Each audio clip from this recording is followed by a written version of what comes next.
vamos então vibrar todo o nosso carinho, nosso amor para o Jorge Miguel, para que ele possa passar para todos nós as suas ideias nessa noite de hoje. Boa noite a todos. Eu imagino a expectativa daqueles, da grande maioria, suponho eu, que vieram aqui para ouvir um palestrante e tem a frustração de ter que ouvir um falador. Porque aconteceu que o Gilberto se sentiu na obrigação de cancelar junto ao Márlio Lanra a palestra dele de hoje por causa da complicação que está a circular pela cidade, né, a insegurança. Ele não quis se sentir responsabilizado no caso de ocorrer alguma coisa de ruim com o nosso querido palestrante, né, que o Márlio Lanra é muito considerado aqui por nós, porque é um colaborador antigo da nossa casa. E aí o Gilberto me pegou pelo pé, né, que ele também não vem, ele não pode vir, que ele tem uma palestra para fazer em outro local. E, na ausência de coisa melhor, ele pediu que eu fizesse o estudo. E me sugeriu um tema, que eu acho até interessante, oportuno: tribulações. No Evangelho de João, no capítulo 16, versículo 33, está escrito: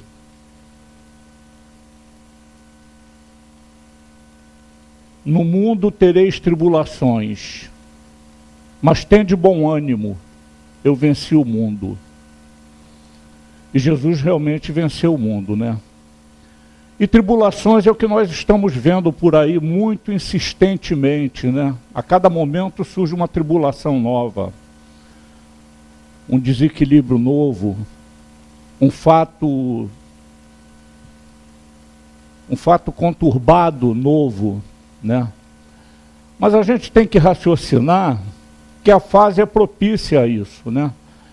A gente tem que raciocinar que nada do que acontece está fora do controle do Pai. Deus está no comando, qualquer que seja a ocorrência. Nós estamos em plena era de transição planetária. Essa transição planetária, na verdade, foi iniciada com a codificação. Porque se a gente lê a Gênese, lá no capítulo 28, se eu não me engano, está escrito: são chegados os tempos em que aí começa a explicar as transformações pelas quais passarão a Terra, o planeta, já avisando a transformação para a mudança do planeta de expiação e de provas em planeta de regeneração. E essas coisas que ocorrem é como se fosse uma filtragem, eliminando dificuldades que terão que deixar de existir na face do planeta de regeneração. O planeta de regeneração é um planeta preparatório para a transição dos espíritos a um planeta feliz. Então, tudo o que acontece está conforme a programação divina. E o que são tribulações? Tudo que não está conforme às nossas expectativas. A perda de um emprego é uma tribulação. A perda de um ente querido é uma tribulação. Um acidente que causa deficiência física é uma tribulação. O recebimento de um filho fora dos padrões físicos convencionais é uma tribulação. Que, aliás, esse tipo de tribulação é superada com muita galhardia pelas mães. A gente vê que as crianças com deficiência recebem um amor diferenciado de suas mães. É impressionante isso, gente. E tem gente que tem medo, né? Tem gente que tem medo de ter um filho deficiente, mas nada acontece por acaso. Nada acontece que não seja para educar e para ensinar. Nós estamos na Terra com dois propósitos: o de crescermos espiritualmente e intelectualmente. Esses propósitos só são alcançados mediante a vida, mediante a experimentação de várias situações. Quem hoje está numa situação já esteve em outra situação anteriormente, numa jornada anterior, e reciprocamente, e vice-versa, melhor dizendo, né? Porque todos nós passamos por quase todos os tipos de experiências necessárias ao crescimento espiritual. A maioria de nós já passou por praticamente todas as experiências. Estamos repetindo muitas vezes experiências já vividas. Porque o espírito precisa dessa diversificação de situações para cumprir a sua meta ascensional. Diz o Leon Denis, pelo menos foi isso que eu entendi lendo o livro O Grande Enigma, que o espírito, para se tornar o espírito puro, ele tem que ter conhecimento da ciência universal. O que significa isso? Ele não falou ciência planetária. Porque o espírito, para se tornar espírito puro, ele tem que conhecer a ciência universal. Ou seja, ele tem que passar por tantos mundos quantos necessários para ele adquirir a ciência de cada nível planetário.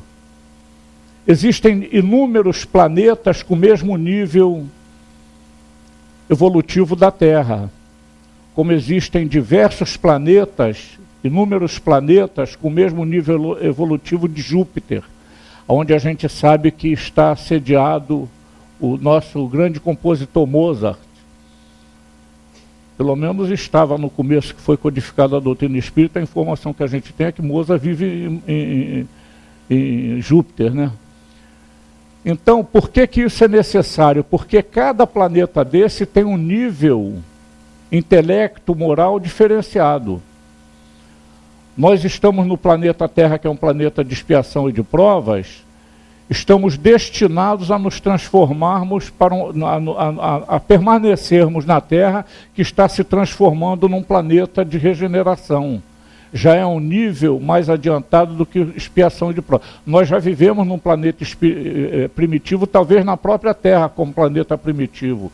Muitos de nós viveram em outros planetas primitivos, possivelmente em planetas que estão até menos adiantados do que a Terra, mas já adquirimos um adiantamento tal que nos permitiu reencarnar na Terra. E assim é sucessivamente a viagem espiritual em destino à perfeição. Isso é uma consolação que a doutrina espírita nos dá, esse conhecimento. Porque em sabendo que nós temos oportunidade de galgar estágios mais elevados de espiritualização, nós nos esforçamos para nos melhorar gradativamente, a cada vez melhor, cada vez mais, melhor dizendo. Porque principalmente quem já conheceu a doutrina espírita como nós. Aí o Gilberto disse que não vinha e veio aí. Ele queria era passar a responsabilidade para mim mesmo. Ele é cara de pau, né? Disse para mim que não vinha e está aí.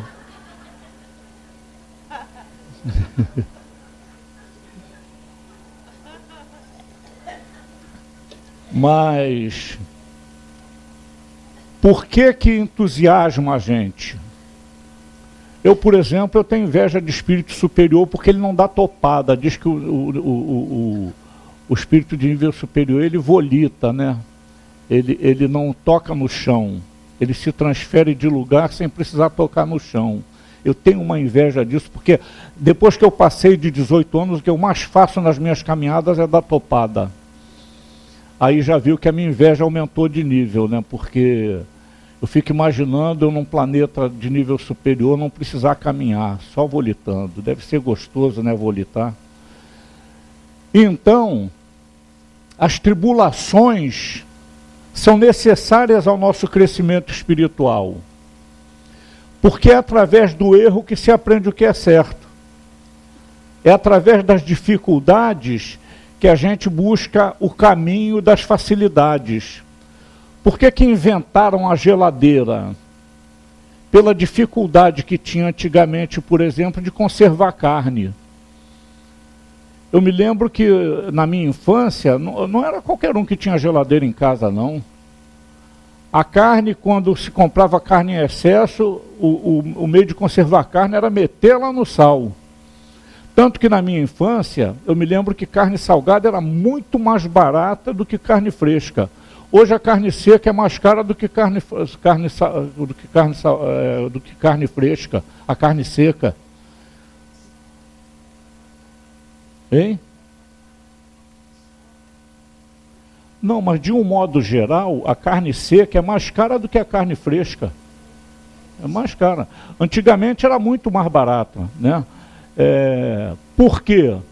Porque não tinha meio de conservação. Cada um tinha que conservar da sua maneira. E a conservação tradicional era sal, meter no sal, né? Então aí houve a necessidade de se criar geladeira. Quem nunca cozinhou a lenha? Muita gente cozinhou a lenha. Eu me lembro quando eu era criança, tomava banho com água esquentada na lenha. O fogão lá de casa era de lenha.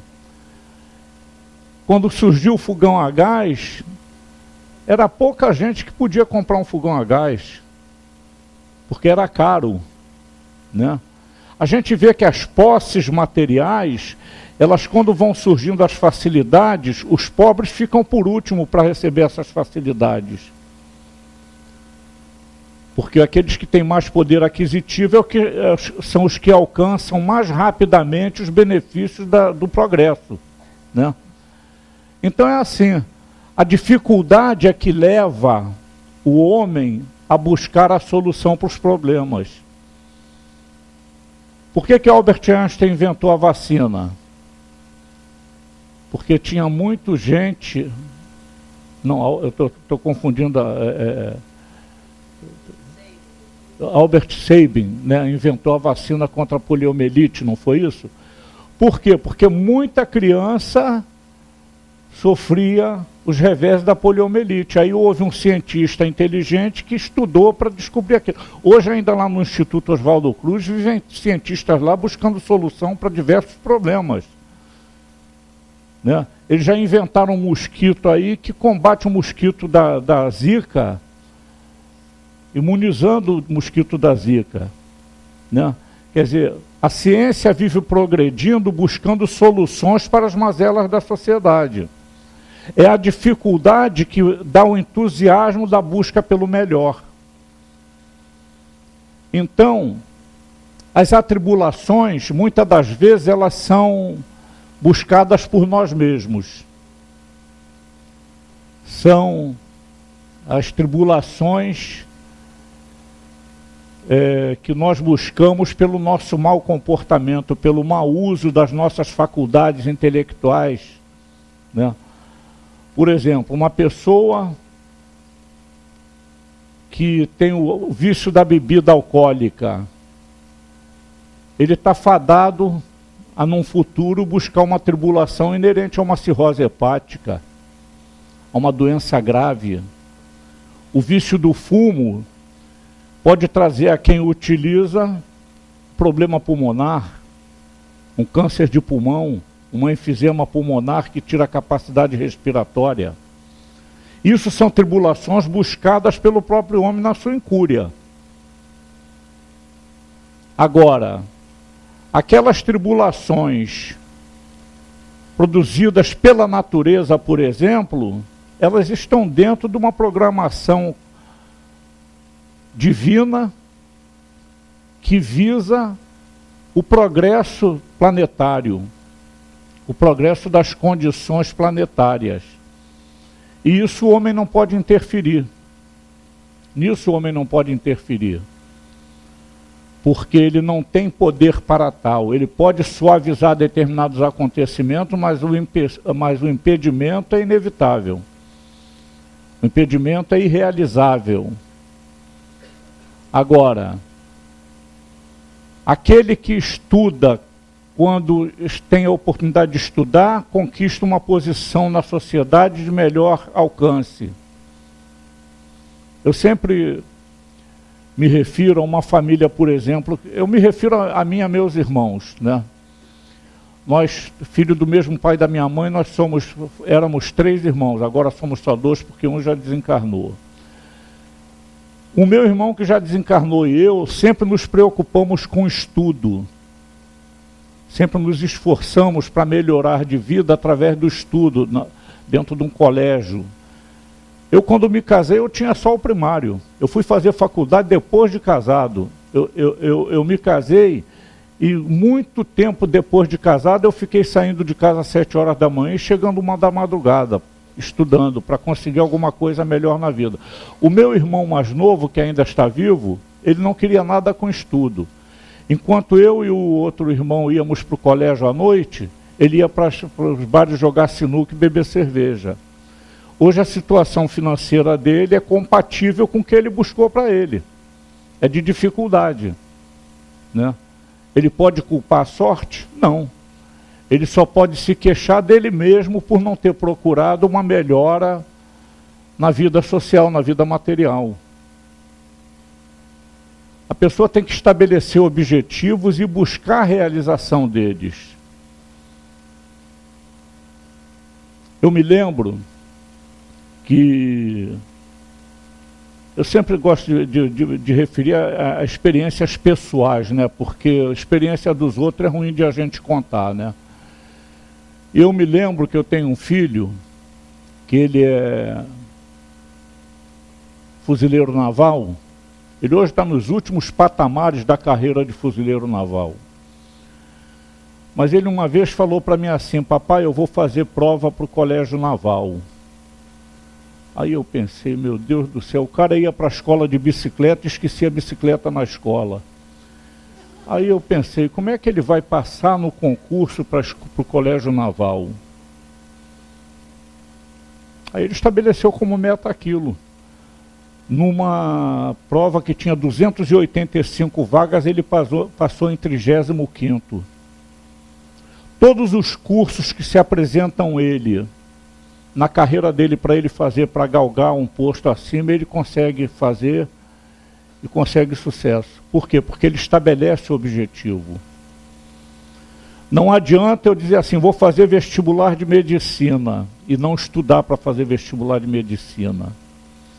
No chutômetro tem muita gente que passa, conversa fiada. No chutômetro ninguém passa em vestibular nenhum. Só passa aquele que estudou, e passa se estudou muito, porque se estudou mais ou menos também não passa não. Agora, se eu estabelecer o objetivo de estudar e para fazer a prova e passar, dificilmente eu vou me dar mal. Na maioria das vezes, porque às vezes, meu filho estudou tanto, às vezes porque está trancado no quarto a gente pensa que está estudando. Mas estudar é diferente do que se trancar no quarto. Estudar é pegar, ler, reler, triler, várias vezes o mesmo tema, fazer perguntas mental, responder e conferir no livro se está certa a resposta. É assim que estuda. Aí, quando vai fazer o vestibular, tem muita possibilidade de passar. Agora, eu estudo um pouquinho, achando que lá eu vou me lembrar tudo. Não lembra mesmo, gente. Mas não lembra mesmo, porque o Unidunité não funciona em prova nenhuma. Tem muita gente que pensa que a prova, sendo de múltipla escolha, é fácil, que as respostas vão estar claras pelo pouco que estudou, mas não estão não. Então, os objetivos para serem alcançados têm que ser trabalhados. E ainda assim, às vezes é difícil, porque também tem o seguinte, existe uma programação reencarnatória que, de um modo geral, ela é seguida à risca. Não é fatalidade. A única fatalidade que existe na programação reencarnatória é um dia atingir a desencarnação.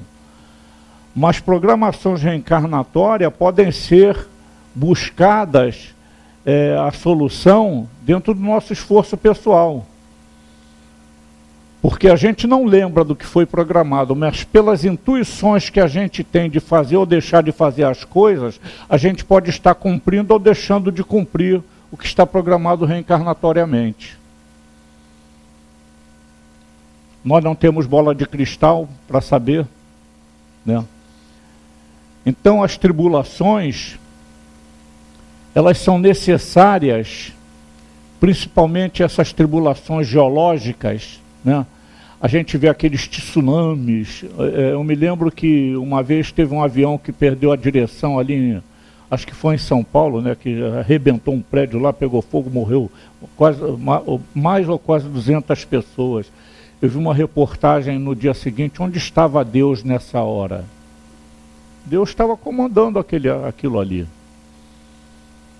As pessoas que pereceram naquele acidente estavam resgatando alguma coisa. Ou se não estavam resgatando, estavam em provação, estavam provando alguma coisa. É por isso que eu tinha admiração pelo nosso ex-vice-presidente, já desencarnado, José Alencar, né? Ele uma vez, sendo entrevistado por um jornalista, o jornalista perguntou a ele o que tinha dado coragem a ele de fazer a 9ª cirurgia contra o câncer.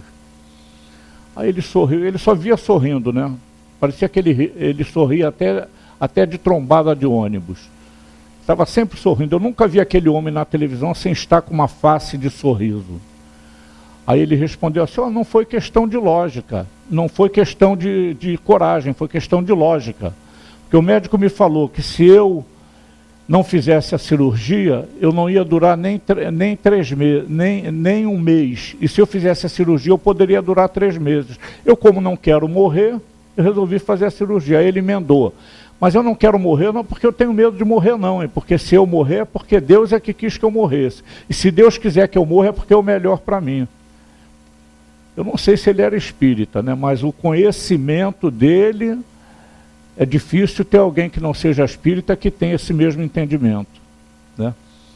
Então é assim, nós temos todo o direito de buscar fugir das adversidades, mas não devemos ficar frustrados quando a nossa fuga não obtém êxito. Porque de repente a gente tem que passar por aquela situação que é a única forma de aprendermos alguma coisa. A doutrina espírita nos informa, quando a gente não aprende pelo amor, aprende pela dor. E muitas das vezes o aprendizado é doloroso mesmo. É doloroso, né? Então, nós vivemos num mundo que as tribulações estão palpáveis. A todo momento acontece uma nova ocorrência que nos deixa perplexos, tomados de perplexidades. Agora, a gente tem que ter em mente o seguinte: ninguém está no lugar errado na hora errada, nem na hora errada. Nós estamos todos no lugar certo e na hora certa, no momento certo. Aquele pessoal que está lá no Iraque, aquele pessoal que está na Síria, passando por todas aquelas agruras, eles estão lá porque precisam estar. Cada um está no local de acordo com a sua necessidade de crescimento intelectual e espiritual. De repente, uns pediram para ir para lá como missionários, porque a gente vê muita gente que vão para esses lugares para tentar ajudar. Gente que não são nem da Síria nem do Iraque, e vão para a Síria ou para o Iraque para tentar ajudar alguém, né? A gente vê, alguém já ouviu falar no Albert Schweitzer? Albert Schweitzer, quando ele conheceu a África, aquela miséria africana, ele se tomou de tanta compaixão que ele resolveu estudar medicina para ajudar aquele povo mais necessitado. Ele era músico, né? Ele ia para a África, quando os recursos financeiros dele esgotavam, ele voltava para a Europa, fazia concertos, dava concertos musicais para arrecadar fundo, voltava para a África. Ele não tinha necessidade de ir para a África, mas ele era um missionário. Era alguém que Deus pôs no mundo para ajudar outros alguém, né? Isso existe, em todas as situações do planeta existem. Existem missionários que a gente às vezes nem dá conta que eles são missionários. Missionários do tamanho da Madre Teresa de Calcutá, do tamanho de Chico Xavier, do tamanho de Nelson Mandela, Mahatma Gandhi, Madre Teresa de Calcutá. Albert Schweitzer, como a gente já acabou de falar, Martin Luther King. Uns fracassam no mandato missionário, outros cumprem a risca. A gente tem uma página num livro do Irmão X, eu não me lembro se está assinado como Irmão X ou Humberto de Campos. Ele conta de um encontro que teve na espiritualidade, onde Allan Kardec, na espiritualidade, era o mentor principal, tratando da reencarnação do Napoleão Bonaparte. O Napoleão Bonaparte foi um missionário falido, que faliu. Ele nasceu para promover a união da Europa. Ele reencarnou com essa finalidade. Mas quando ele se viu dotado de poder, ele enfiou os pés pelas mãos. Não concluiu a missão dele. Né? Então a gente tem muitos exemplos dados através da doutrina espírita, de espíritos que fracassaram e de espíritos que venceram nas missões que lhes foram atribuídas. Né? As tribulações, elas são inerentes a todas as pessoas. É difícil ter um de nós que não tenha passado por uma tribulação complicada na nossa jornada terrena. Uma frustração. Quanta gente já teve um emprego bom e perdeu esse emprego, ficou na situação mais difícil, né? Muitas das vezes por comodismo. Eu me lembro que uma vez estava distribuindo alimento na rua, exatamente no Largo de São Francisco. Aí embaixo de uma marquise eu vi uma família, tinha colchão, tinha carrinho de bebê, tudo de boa qualidade, né? Aí eu fiquei curioso com aquilo. Aí eu fui conversar com o cara, perguntar para ele por que ele estava na rua. Ele falou para mim que ele tinha sido funcionário da ESSO. Ganhava um salário altíssimo, ele tinha 3 carros na garagem. Nunca achou necessário comprar uma casa para morar. Vivia de aluguel. Morava em apartamentos de alto luxo, com 3 vagas na garagem, por isso que ele tinha 3 carros. E nunca achou que fosse necessário ter uma casa própria. Só que a Shell, a ESSO, ou era a ESSO ou a Shell, uma dessas duas petrolíferas. Só que a empresa em que ele trabalhava começou a fazer uma redução de custos. Quando eles fazem redução de custos, os primeiros que são dispensados são os salários mais altos, e ele foi dispensado. Aí ele ficou 5 anos sem querer arrumar um emprego que ganhasse menos do que ele ganhava em carteira. Não arrumou. E foi perdendo o poder aquisitivo cada vez mais e não se admitia ganhar muito menos do que ele ganhava. Aí o que aconteceu? Ele chegou numa insolvência financeira tal que foi despejado do apartamento que ele morava. Foi morar na rua. Eu me lembro, isso aconteceu comigo, não porque a empresa quis fazer economia, eu que me aborreci, eu estava com medo de cometer um crime até, aí pedi demissão. Pedi demissão, eu já era casado, fiquei desempregado. Eu ganhava na época cerca de 15 salários mínimos. O único emprego que eu arrumei de imediato era a época de começo de aula, início de ano, foi trabalhar na Casa Matos, acho que nem existe mais a Casa Matos, tinha 2 papelarias famosas no Largo de São Francisco, Casa Matos e Casa Cruz, né, e Casa Matos. Eu fui trabalhar na Casa Matos, para ganhar salário mínimo. Aí, para minha sorte, a diretoria nessa casa, onde eu tinha pedido demissão, mudou, e o presidente que entrou novo, viu um trabalho que eu tinha feito, procurou saber quem era, perguntou se eu não queria voltar. E eu quis voltar, né? A pessoa com quem eu tinha problema foi embora, aí eu voltei para... Mas quando eu fui receber o salário no fim do mês, o cara pediu minha carteira. Aí eu perguntei assim, quanto é que eu vou ganhar? Vai ganhar 3 salários mínimos. Eu falei, não, eu vou ganhar muito mais em outro lugar. Aí não fiquei na Casa Matos. mas eu ia ficar na casa mais, não ia ganhar, recuperar de 11 a 15 salário mínimo que eu ganhava, mas ia ser mais do que o salário mínimo que eu ganhei um mês, né? Trabalhei que nem um burro para ganhar um salário mínimo. Então é assim que funciona. Se a gente faz orgulho, eu não arrumava emprego nem para ganhar salário mínimo, eu ia querer ganhar o que eu ganhava antes. Aí minha família ia ficar em maus pedaços, né? Em maus lençóis, né? Mas eu tive a humildade de aceitar uma coisa mais simples, diferente desse rapaz que estava com a família toda morando na rua. Então, são atribulações buscadas pela própria pessoa, porque ele, quando teve toda a situação financeira disponível, ele podia ter comprado uma casa para ele, podia ter feito um patrimônio.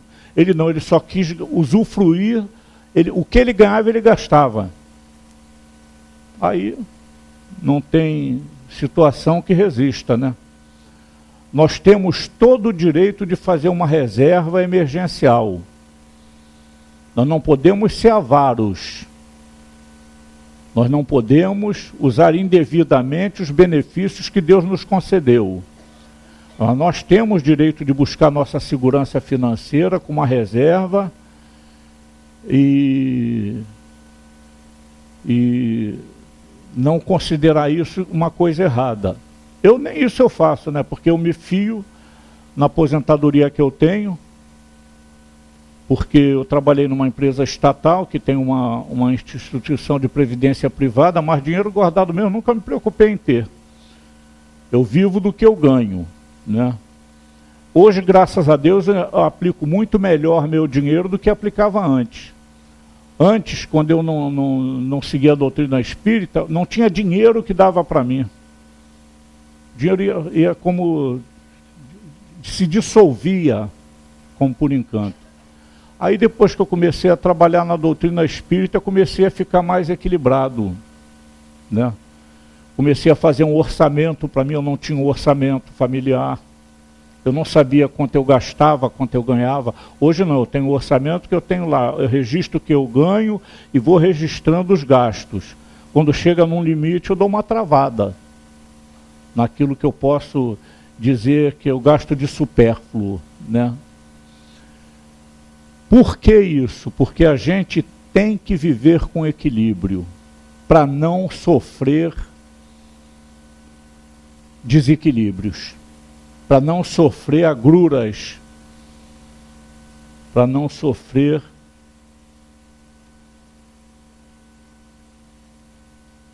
mazelas que a gente pode evitar, né? Todos nós passamos por momentos difíceis na nossa caminhada espiritual. Quem não está passando agora, já passou. E quem não está passando agora ou não tenha passado, pode vir a passar, mesmo porque, quando a gente chega na esfera espiritual, a gente vai identificar as nossas necessidades reencarnatórias. E muitas das vezes a nossa necessidade reencarnatória é para aprender alguma coisa que só através da dificuldade a gente aprende, né? Porque aqui a gente imagina assim, eu quando chegar na parte espiritual eu vou querer reencarnar nessa ou naquela outra condição. Só que quando chega lá, a nossa perspectiva visual é outra. A nossa abrangência perceptiva é completamente outra. Aí a gente vai detectar necessidades que são muito mais complicadas do que aquelas que a gente pensava que tinha. Eu, por exemplo, eu sempre falo isso incansavelmente, que a minha dificuldade é a intolerância, né?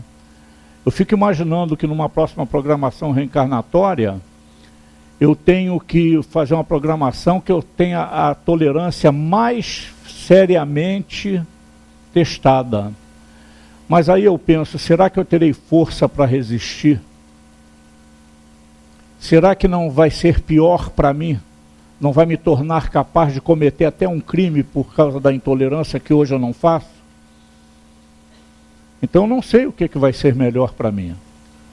Então eu tenho que treinar essa intolerância que eu tenho para eliminá-la aqui gradativamente, paulatinamente. É o que nós todos temos que fazer. A gente tem que identificar quais são as nossas fraquezas para tentar corrigir enquanto estamos aqui. É o que Jesus falou.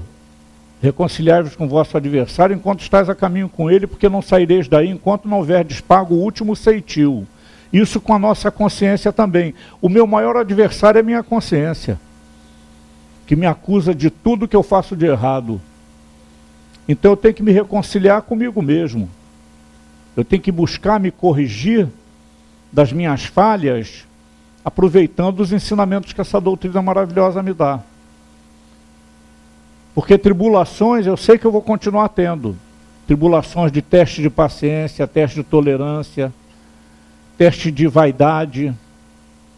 Porque no fundo, todas essas dificuldades estão presas a um fator preponderante, que é o nosso egoísmo. Por sermos egoístas é que nós somos vaidosos, orgulhosos, intolerantes. É o meu egoísmo que me faz ser intolerante com relação a outra pessoa. O que é o egoísmo? Eu quero que todo mundo circule em volta de mim. Eu quero que as pessoas raciocinem pela minha cartilha de bom comportamento, de procedimento. E não é assim que funciona. Então a gente tem que avaliar como é que a gente está se comportando perante o outro. Será que o meu desequilíbrio, que o modo de tratar do meu semelhante não está atrelado diretamente ao modo como eu o trato? Invariavelmente é isso. A gente recebe conforme planta, conforme semeia. Se eu semeio egoísmo, eu colho egoísmo. Se eu semeio mau humor, eu colho mau humor. Se eu semeio sorrisos, eu colho sorrisos. Um dia desse eu vinha no ônibus, né, aí a criancinha olhando para mim sério, aí eu fiz assim para ela, aí ela deu o maior sorriso para mim, ela entendeu que eu ri para ela, né, aí deu o maior sorriso para mim. Isso é uma prova que a gente sorri e recebe sorriso de volta. Agora, quando a gente... eu me lembro que uma vez eu vi uma história que o cara chegou assim, bom dia, problema seu. Bom dia, problema seu. O outro respondeu, problema seu. Quer dizer, as pessoas quando não querem ter bom dia, não adianta que a gente dê bom dia não, que elas não aceitam. Ela está de mau humor, que nada para ela está bom. E a pior forma de despertar pela manhã é mal-humorado. Não é verdade? Quando a gente desperta, vê um sol bonito, ao invés de reclamar do calor, que sol maravilhoso. Vê a chuva, que chuvinha gostosa. Teve um dia desse que eu fui lá na Praça Seca e estava uma chuvinha. Eu com guarda-chuva na mão, pegando chuva, o pessoal devia ser, aquele cara deve ser maluco. Aí uma amiga minha, você não vai abrir o guarda-chuva? Eu falei, só se chover, mas está chovendo. Eu digo, não, está garoando. Quando chover torrencialmente, eu abro o guarda-chuva. Que eu adoro chuva, né? Eu nasci para viver na chuva. Eu, quando era criança, eu morava numa casa que tinha um terreno baldio ao lado, que tinha 3 pés de tamarineiras, 3 tamarineiras. E quando chovia, embaixo da tamarineira formava uma poça d'água assim, uma extensão que ficava igual uma praia dessa altura assim. Quando chovia, eu fugia de casa, ia para lá, deitava embaixo da tamarineira. Aí a água me cobria o peito assim, eu só ficava respirando. Minha mãe ficava uma onça, né? Eu sempre gostei de chuva, mas eu gosto de chuva mesmo, não é cascata não.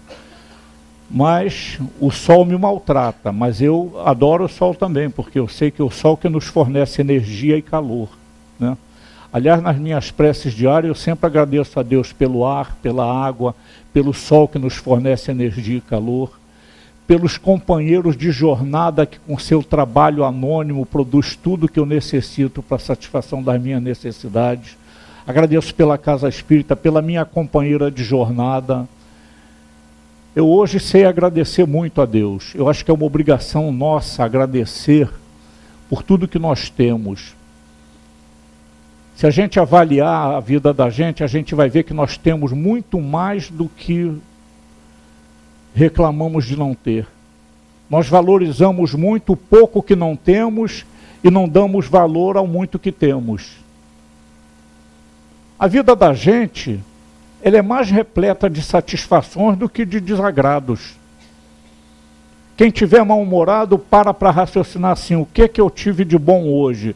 Aí vai ver, acordou de manhã sem nenhum problema, teve o café da manhã para tomar, teve o almoço. Quer reclamar de quê, gente? Vamos valorizar o que Deus nos colocou à disposição. Porque se nós não valorizamos, nós vivemos em constante angústia, em constante tribulação com a insatisfação.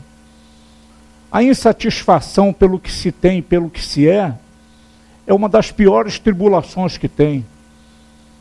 Que as pessoas só vivem pensando negativamente e com isso angariam doenças para o corpo físico. Todo pensamento negativo cria enzimas orgânicas que vão se transformar em doença no futuro. Eu não tenho a mínima dúvida disso. Como o pensamento positivo faz o contrário, tornam minhas células saudáveis, me dão fortalecimento da saúde, né? Então as nossas tribulações maiores são com as nossas insatisfações. A nossa satisfação nunca é saciadas conforme a nossa vontade. A pior coisa que tem é a gente querer almejar alguma coisa que está fora do nosso alcance. Está fora do alcance, esquece. Eu acho bacana morar na beira da praia de Copacabana, acho, mas eu não posso morar lá, então eu tenho que me contentar em morar na Boiúna. Tenho que ser feliz morando na Boiúna. Eu não posso morar em Copacabana nem no Leblon. Eu gostaria de morar, mas não vou me torturar porque eu não moro lá. Eu vou ser feliz onde eu posso ser feliz, que é na minha casinha lá na Boiúna, ao lado da minha vizinha Neuza. Ela é minha vizinha de lado. Né? Então eu sou muito feliz ali. Estou agradecido a Deus por ter me permitido ter aquela casa. Não pago aluguel, já está paga a casa, né? Então isso para mim é que traz a minha felicidade. Eu não posso almejar nada do que esteja fora do meu alcance financeiro, nada de material. As únicas ambições que eu tenho que ter é a minha ambição de crescimento espiritual, me tornar melhor a cada dia, ser um Jorge diferente amanhã do que estou sendo hoje. Essa é a minha ambição verdadeira. Agora, eu tenho tido muita dificuldade, né? Porque a tal da intolerância, o osso é o calo do meu pé, é a intolerância. Intolerância é impaciência, eu sou impaciente para burro. Agora inventaram de fazer minha mulher usar o WhatsApp. Meu Deus do céu. Aí qualquer coisinha ela vem me perguntar, e eu não tenho paciência, né? Aí eu fico estressado por causa do WhatsApp. Olha, eu soube que um pajé lá numa tribo na Amazônia, ele foi no cartório e disse: eu quero mudar meu nome. Como? Nuvem Azul? Qual é o nome que você quer botar? WhatsApp. Viu, gente? Então, se nós avaliarmos todas as nossas tribulações, a gente vai ver que elas estão fora daquele conceito de Jesus quando disse: no mundo tereis tribulações, mas mantende bom ânimo, porque eu venci o mundo. Essas tribulações que Jesus fala são aquelas que nós temos que passar por elas como forma de crescimento, não essas tribulações que a gente cria para a gente e depois fica sofrendo sem necessidade. Se a gente avaliar a maioria das tribulações que tem, a gente vai ver que podia evitar 99,99% de cada uma delas. Porque tem uma música do Calbi Peixoto que diz: querer o impossível não convém, e quem procede assim não acaba bem. Ele até diz: pode guardar os seus milhões, que eu não lhe peço um vintém, pois pois eu não tenho inveja de ninguém. O que tem de gente que não pode ver ninguém ter nada que quer ter igual é uma festa.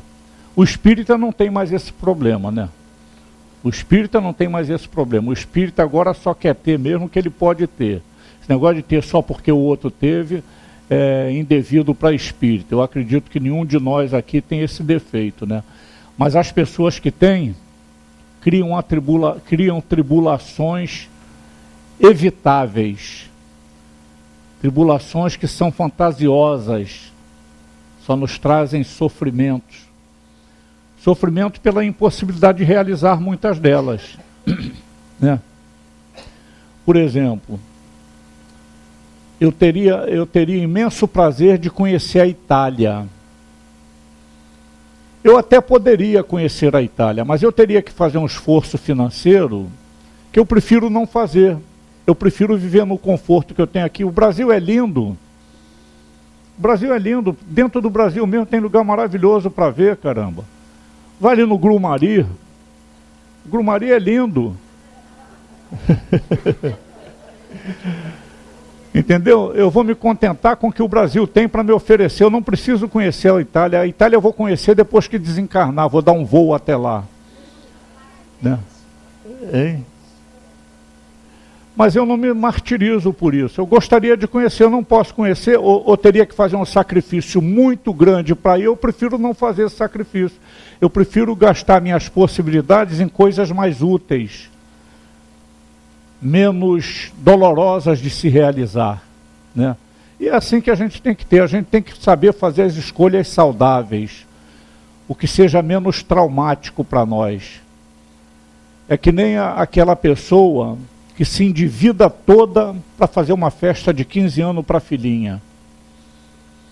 Se endivida, vende uma porção de joias, pede dinheiro emprestado para fazer uma festa de 15 anos para a filhinha.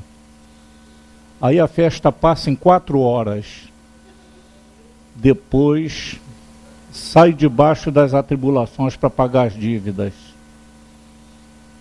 Tinha necessidade disso? Só chegar para a filhinha conversar, o papai não pode te dar uma festa, mas a gente vai te dar um presentinho de você ir assistir uma peça teatral, assistir alguma coisa que você gostaria de assistir, vai te dar um presentinho de jantar fora. Oferece à criança alguma coisa que ela possa gostar de fazer, ao invés de uma festa. A minha filha, eu não fiz festa de 15 anos para minha filha, e a minha filha é única, mas eu não fiz. Porque eu achei que eu não devia de gastar uma fortuna por uma coisa que ia durar 4 horas e não ia aumentar a felicidade dela em nada além daqueles momentos de 4 horas. Né? Então são opções que a gente faz buscando o conforto psicológico maior, o conforto moral, mental maior. É melhor eu me abster de fazer uma loucura financeira do que ficar depois 3, 4 anos endividado, preocupado com a quitação daquela dívida. E muitas vezes vou para o SPC. Né? Bom, Serasa, esse tal de Serasa é fogo. Serasa bota até a gente que não tem nada lá. Uma vez a Claro me botou no Serasa. Eu comprei não sei o que da Claro e cancelei, né? Só que tinha uma fatura que eles mandaram para mim e eu não recebi. Aí um dia eu recebi uma carta da Serasa, aí fui ver, claro. Aí procurei saber, tinha uma fatura de R$30, rapaz, há 6 anos sem ser pago. Eu paguei, pronto, acabou o problema. Por quê? Porque eles ficam achando que quando você cancelou, você tem que se virar para ver o que está devendo. Eu achei que não devia nada. Eu não cheguei a usar o serviço, mas pelo simples fato de eu ter contratado, eles geraram uma fatura para mim de R$30. Né? Então, veja bem, a gente às vezes está fazendo uma coisa que não sabe das consequências. Esse é um cuidado que a gente tem que ter também. Né? Cuidado com as consequências daquilo que a gente faz. Porque elas podem ser desagradáveis e às vezes até de difícil solução. Né? Essa daí foi fácil de eu resolver, porque quando eu fiz o pagamento, mandei o comprovante para eles, eles imediatamente tiraram meu nome do Serasa. Claro, foi até pontual nesse aspecto. Né? Mas é assim, a maioria das nossas atribulações são evitáveis. A gente só não pode evitar quando é natural, quando está no comando de Deus. Deus é que quer que aconteça dessa ou daquela maneira, não eu. Aí eu não posso evitar, eu tenho que aceitar a vontade de Deus. Porque Jesus deu um ensinamento clássico nesse aspecto, se submeter à vontade de Deus. Faltando algumas horas para ser entregue por Judas aos romanos, Jesus foi no monte orar e falou: Senhor, se possível, afasta de mim esse cálice, mas não seja a minha vontade que se faça, e sim a tua. E ele acabou sendo crucificado. Então ele deu uma aula para a gente de submissão à vontade de Deus. É o que nós temos que fazer sempre. Está doendo aqui? Está de acordo com a vontade de Deus. Eu estou tendo dificuldade para resolver determinado problema? Está de acordo com a vontade de Deus. Porque se tivesse ao meu alcance, eu já teria resolvido. Então, se eu não consigo, é porque eu estou gerido pela vontade do Pai. Porque nem sempre que a gente tem uma história, essa história espírita, né? Eu li não sei aonde, quem quiser ler vai saber, vai ter que ler a literatura espírita toda. Um espírito, um rapaz trabalhava numa mesa mediúnica, e ele um dia quis fazer vestibular, quis fazer medicina, e começou a estudar num curso vestibular para fazer vestibular para medicina. Acho que eu já contei essa história aqui, mas como deve ter umas 3 pessoas que nunca ouviram, eu vou contar de novo. Que, se bem que eu sempre me repito mesmo, não tenho vergonha de me repetir não. Mas ele tinha muita facilidade de aprendizagem.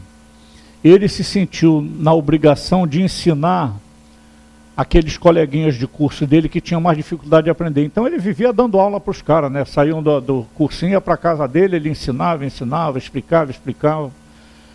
Só que ele fazia o vestibular, todos os coleguinhas que ele ensinava passavam, ele não passava nunca. Nunca passou no vestibular para medicina.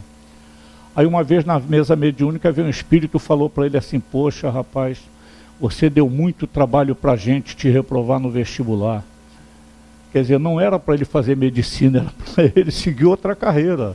Porque às vezes a gente quer uma coisa que não está na nossa programação, né? Então tem isso também. Era o caso desse rapaz. Ele não explicou qual era a finalidade da reencarnatória dele, mas uma coisa ele ficou tendo certeza: não era para fazer medicina. Porque estudando do jeito que ele estudava, inteligente do jeito que ele era, não passar é porque tinha alguma coisa que obnubilava a mente dele e não deixava ele fazer uma prova satisfatória. Então, meus irmãos, raciocinemos sobre as nossas tribulações e vejamos o que podemos evitar de modo próprio, sem necessidade de recorrer a bruxarias, sem necessidade de recorrer ao médium, sem necessitar de pedir tratamento espiritual. Porque muitas das vezes está na nossa mente a dificuldade, no nosso comportamento, no nosso modo de agir, as dificuldades pelas quais nós passamos. E se nós nos modificarmos nesse aspecto, a gente elimina toda a problemática, inclusive espiritual, que está nos assolando. Que Jesus nos abençoe.